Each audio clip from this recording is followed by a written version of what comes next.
ఒక మొహం మీద పెద్ద చిరునవ్వులతో కళకళలాడిపోతూ ఉంటే ఇది కేవలం లోకేష్ గారి దయ వల్ల. అది మొత్తం ఇన్ని కెమెరాలు ఉన్నాయి, ఏదో ఒక కెమెరాలో నా ఫేస్ చూస్తాడని ఆశిస్తా. Lokesh, thank you very much. I can't tell you.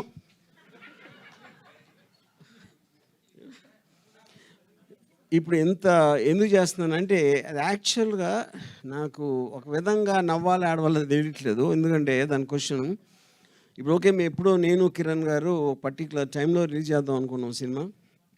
అది ఆబ్వియస్లీ మీ అందరికీ తెలిసిన విషయమే. లోకేష్ చేసిన పిటిషన్ వలన ఆ డీలే జరిగింది, వాట్ ఎవర్.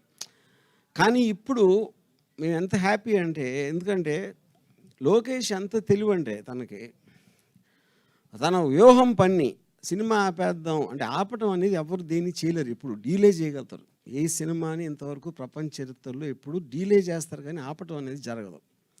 తను ఏం చేశాడంటే ఆ టైంలో రిలీజ్ అయి ఉంటే డిసెంబర్లో ఎప్పుడో ఈ పార్టీకి మర్చిపోయేవారు. దాన్ని తనే లాగి ఎలక్షన్ దగ్గర తీసుకొచ్చాడు. అది తన గ్రేట్ తెలివి. ఈ సందర్భంగా ఆయన ఫాదర్ చంద్రబాబు నాయుడు కంగ్రాచులేషన్ చెప్తున్నాను. ఇంకా అది దీని తర్వాత ఇంకా మీరు అడగండి క్వశ్చన్స్.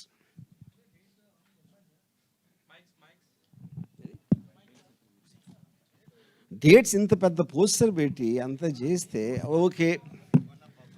23rd ఫిబ్రవరి అనేది వ్యూహం సినిమా వస్తుందండి. శపథం సినిమా March 1 ఎగ్జాక్ట్లీ 1 వీక్ డిఫరెన్స్లో రెండు వస్తాయి.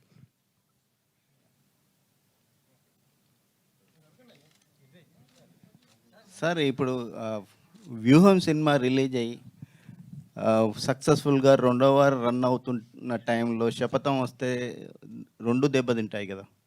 రెండు సినిమాలు ఇప్పుడు ఎప్పుడైనా సరే అండి, ఒక సినిమా ఇంకో సినిమాని దెబ్బకొట్టడం అనేది ఎప్పుడు జరగదు. ఈ సినిమా పక్కన పెట్టేసి మీకు రెండు సినిమాలు నచ్చితే రెండు చూస్తారు, లేకపోతే రెండు చూడరు. అదేమీ ఇది లేదు. అది అబ్సల్యూట్గా ఒక సినిమా ఇంకో సినిమాని ఎఫెక్ట్ చేయటం అనేది ఊరికేనే ఒక స్పెక్యులేషన్ చేస్తారు కానీ ట్రూత్ లేదు దాంట్లో. కొంచెం గ్యాప్ ఇచ్చి చేస్తే బెటర్గా ఉండేదేమో అని. అది మీ ఉద్దేశం, మా ఉద్దేశంలో కాదు. ఎందుకని? ఎందుకు చెప్పాను కదా. ఇప్పుడు సపోజు అంటే ఊరికి నేను ఉదాహరణ చెప్తున్నా. ఒక సినిమా మీకు నచ్చింది అనుకోండి, నచ్చితే Part 2 రేపు రిలీజ్ అనేది చూస్తారు కదా. నచ్చకపోతే ఎలాగో చూడరు. అప్పుడు ఇంకా ఆ గ్యాప్ అనేదాన్ని మీనింగ్లెస్ క్వశ్చన్ అది. వారం అంటే మాకు కొంచెం టెక్నికల్ ఆస్పెక్ట్స్ ఉన్నాయి దాంట్లో. థియేటర్స్, నెంబర్ ఆఫ్ థియేటర్స్ దొరకటానికి దానికి. ఓకే, లోకేష్కి ప్రత్యేకంగా థ్యాంక్స్ చెప్పారు ఫర్ డిలే చేసి సినిమాని ఎలక్షన్స్ ముందుకు తేవటం వల్ల ఇంకా మాకు బెటర్ అయిందని అన్నారు. అలాగే సీన్స్ వైజ్గా సెన్సార్ వాళ్ళు కట్ చేసినటువంటి సీన్స్ ఏంటి, ఆ సీన్స్ వల్ల మీరు లాస్ అయింది ఏంటి, లేకపోతే గెయిన్ అయింది ఏంటి, ఇంకా బెటర్ అయింది ఏంటి? ఇప్పుడు బేసిక్గా ఇప్పుడు సెన్సార్ అనేది it kind of an outdated system. ఎందుకంటే ఏది తీసినా కూడా అందరికీ అన్ని చోట్ల వస్తాయి. ఉట్టి థియేటర్లో చూడటం అనేదే కాదు కదా పాయింట్. ప్రపంచంలో ఎక్కడ ఎవరు ఏ సినిమా తీసినా చూడాలంటే ఫుల్ వర్షన్ దొరుకుతుంది. అది ఏదో యాక్ట్ ఉంది కాబట్టి వాళ్ళు దే డూ దేర్ జాబ్, దాన్ని నేను తప్పట్టట్లేదు. కానీ వాళ్ళు చేసిన కట్స్ వాట్ ఎవర్ అయితే దాని మొలాన సినిమా ఎఫెక్ట్ అనేది ఏమీ తగ్గదు. అసలు ఏమేమి కట్ చేశారు, వాళ్ళు చెప్పిన అభ్యంతరాల పట్ల మీకున్నటువంటి ఇదేంటి? అది ఓకే, మీ సినిమా ఫస్ట్ మీరు అనుకున్నటువంటి ఒక ఇమోషనల్ కంటెంట్ అనేటువంటిది ఏం మిస్ అవ్వలేదు అనేది ఉందా? 100% లోకేష్ మీద ఒట్టు. ఎందుకు లోకేష్నే టార్గెట్ చేస్తున్నారు? కానీ ఆయన మమ్మల్ని టార్గెట్ చేశాడు కాబట్టి అంతే కదా. ఇప్పుడు ఎవరు మన మీదకి వస్తే మనం వాళ్ళ మీదకి వెళ్తాం కదా. అంటే లోకేష్ గారు టార్గెట్ చేశారు కాబట్టి ఈ ట్రైలర్లో ఆయన డైలాగులు ఎక్కువ పెట్టారా? ఇంతకుముందు దాంట్లో ఆయన డైలాగులు తక్కువ ఉన్నాయి. అది మీ విజ్ఞతకు వదిలేస్తున్నా. అది మీరు అంటే ఇప్పుడు నేను చెప్పేదానికి అర్థం మీరు అర్థం చేసుకుంది కాబట్టి ట్రైలర్లో ఏవి ఎలా అర్థమైందో మీరు చూసుకోవాలి. సో ఇంకోటి యాత్ర 2లో వైఎస్ షర్మిల గారి క్యారెక్టర్ లేదు, ఇందులో పెట్టారా లేదా? ఇప్పుడు యాత్ర 2 నేను సినిమా చూడలేదండి, బట్ ఇందులో ఉన్నారు, షర్మిల గారు ఉన్నారు. ఎలా ఉంటారు? పాజిటివ్గా ఉంటారా, నెగిటివ్గా ఉంటారా? ఇప్పుడు ఎవ్వరు దీంట్లో పాజిటివ్గా నెగిటివ్గా ఉండరు. జగన్ ఒక్కడే నెగిటివ్గా ఉంటారు, మిగతా అందరూ పాజిటివ్. జగన్ ఒక్కరు నెగిటివ్గా ఉంటారు. ఎవరికి నెగిటివ్గా ఉంటారు? ఎవరికి వాళ్ళకి నెగిటివ్గా ఉంటారు. నేనేదో అతి తెలియదు అంటే మీరు పట్టేశారు అది. అట్లా కదండి. ఇప్పుడు ఈ సినిమా ఎఫెక్ట్ అనేటువంటిది తెలుగుదేశానికి ఏ మేరకు ఉండబోతుంది? మీరు తెలుగుదేశం విజయావకాశాలను ఎంత దెబ్బ కొడుతుంది? వైఎస్ఆర్సీపీ విజయావకాశాలను ఎంత మెరుగుపరుస్తుంది అంటే ఆ ఈక్వేషన్ ఏం చెప్తారు? సరే, ఇప్పుడు అది చెప్పడానికి నేను జ్యోతిష్యుడిని కాదు, దేవుణ్ణి కాదు, ఏమీ కాదు. సో ఐ ఫీల్ అంటే ఎవెన్చువల్గా నేను చాలాసార్లు చెప్పినట్టు ఈ సినిమా అనేది నా ఒక ఒపీనియన్, నా ఒక బిలీఫ్ సిస్టమ్.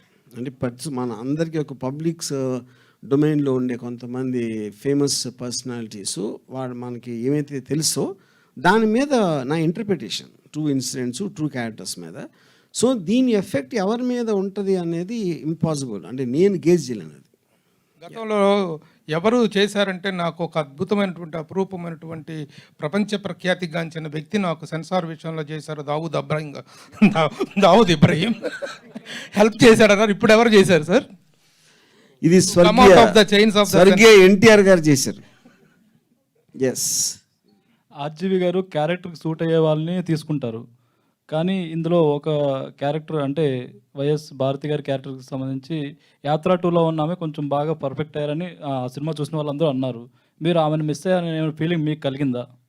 ఇప్పుడు ఏ డైరెక్టర్ అయినా తను అనుకున్న తన దృష్టిలో తనకున్న క్యారెక్టర్, తనకున్న సెన్సిబిలిటీలో తీసుకుంటాడు. అందుకని వేరే సినిమా గురించి చేయను. నేను తీసుకున్న అన్ని క్యారెక్టర్లు ఆవిడ ఒక్కరే కాదు, అందరూ కూడా దీనికి సూటబిలిటీ అనుకునే తీసుకున్నాను. ఆర్జీవి సార్, ఇది రీసెంట్ టైమ్స్లో వచ్చిన పొలిటికల్ ఫిల్మ్స్లో అన్నిట్లో ఏదో ఒక విషయం మిస్ అయ్యింది. అంటే క్యారెక్టర్స్ మిస్ అవ్వడమో లేకపోతే పార్టీస్ నేమ్ కానీ చేంజ్ అవ్వడమో ఏదో ఒకటి జరిగింది. మీరు మాత్రం ట్రైలర్ చూస్తుంటే ప్రతి విషయం ఎలా ఉందో అలా తీసినట్టుంది అండ్ అదే ప్రొజెక్ట్ చేసినట్టుంది. సో దానికి గల కాన్ఫిడెన్స్ ఏంటి? సెన్సార్ నుంచి ఏమైనా ఇష్యూస్ రాలేదా?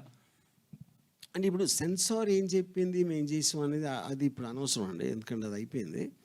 సో బేసిక్గా ఇప్పుడు అంటే టోటల్ ఇది మాకు రిట్ పిటిషన్ మేము ఫైల్ చేసిన తర్వాత హైకోర్టు ఇచ్చిన ఆర్డర్లో కూడా వాళ్ళు క్లియర్గా మెన్షన్ చేసింది ఆర్టికల్ 19 కాన్సెప్ట్లో ఒక ట్రూ ఇన్సిడెంట్స్ని ఇంటర్ప్రిటేషన్లో తీయటానికి ప్రతి ఫిల్మ్ మేకర్కి ఒక హక్కు ఉంటుందని చాలా క్లియర్ కట్గా ఆర్డర్లో ఇచ్చింది. సో ఆ బేసిస్ బట్టి జరిగింది ఏం జరిగినా.